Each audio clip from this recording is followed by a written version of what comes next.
In this tutorial, we're going to use the subscription module to allow the customers to make a recurring purchase with a selling plan. Here is an athlete nutrition product from Shopiflow demo store that I have already set up. The product features 2 different flavor and 3 different size variants. I have already created 3 purchase options using the Shopify Subscriptions app. Now let's open the Subscriptions app and take a look at the created plans. My plan is named Nutrition Pack and available only for the Athlete Nutrition Packs product. For the subscription buyers, I also offer a discount. For once a week delivery, the customer gets 5% off. For 3 times a week delivery, gets 10%. And for 5 times a week delivery, 15% off. Now let's create the UI to enable our customers to buy one of these plans. Shopify product information is in real-time sync with Webflow CMS. So I have my complete product information already transferred to Webflow as a CMS item, including the images, variant options, and product organization data. To introduce the subscription module to the page, I go to the Apps section in Webflow Designer and open the Shopiflow Webflow app. Select the store that I am working on, and in the opening screen, click Add New. In the list, find and click on the subscription module. Now come back to the Buy module and paste the component right below the variant option selectors. I have pretty much everything I need for selling subscription plans. I have a purchase option selector to choose if the purchase is one time or subscription, and a selling plan selector to choose the delivery frequency. I need no further configuration on these elements. If I just publish my site now, the buttons are going to work just fine. But before doing that, let's take a deep look at the structure. We have a wrapper element with the SF purchase option attribute.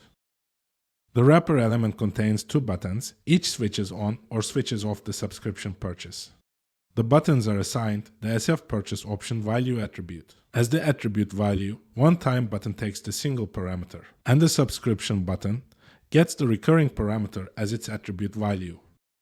Now let's take a look at the selling plan selector. We have an outer wrapper element with the attribute called SF change selling plan. The wrapper element contains 2 placeholder buttons that are replaced at page load with the selling plan options we set earlier in Shopify. The buttons take the attribute SF selling plan value with no value needed. Now let's publish our site and see if everything works as expected. On our live site, the selling plans are populated with the correct information from my Shopify store, and the price adjusts when I select the different selling plans with different discount rates. Now let's add a plan to the cart and go until checkout. My subscription plan details are also shown in the cart item. Let's hit the checkout button and complete the purchase.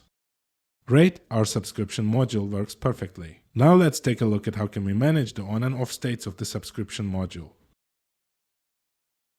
By default, Shopiflow deactivates the selling plan selectors when the subscription plan is off, and all the buttons are available again when the subscription button plan is on. This is somewhat what you'd expected, but I would like to also indicate this state visually. What I want to do is hiding the selling plan selector altogether when the subscription option is not selected. To do so, by default the selling selector element is assigned a second attribute called SF listen. The attribute receives the value purchase option. This attribute listens the changes on the purchase option selector and receives a class depending on the active value of the purchase option. The classes to be added on each state is stored in the purchase option values in an attribute called SFListen class. By default, when the subscription is selected, the used class is active. You can change this class to whatever you like. And when the one-time option is selected, the added class is inactive. So I select my selling plan selectors and modify it using the active and inactive combo classes. Let's start with the inactive state. Just add the class inactive as a combo class on top of my existing classes. I am going to keep it simple. So when the subscription plan is inactive, I want the display property to be none. And our off state is all set. Now I remove the inactive class and add the active class which styles the active state of the selector. I just changed the display property to flex. Maybe you'd like to change the opacity, the background color, or the visibility of the elements. Even apply transitions between states to get more creative. Just go ahead, the styling possibilities are endless.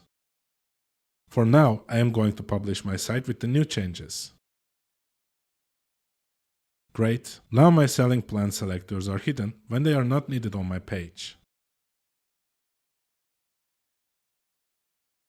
To know more about the subscription module component, visit our documentation or join our Discord channel to get instant support.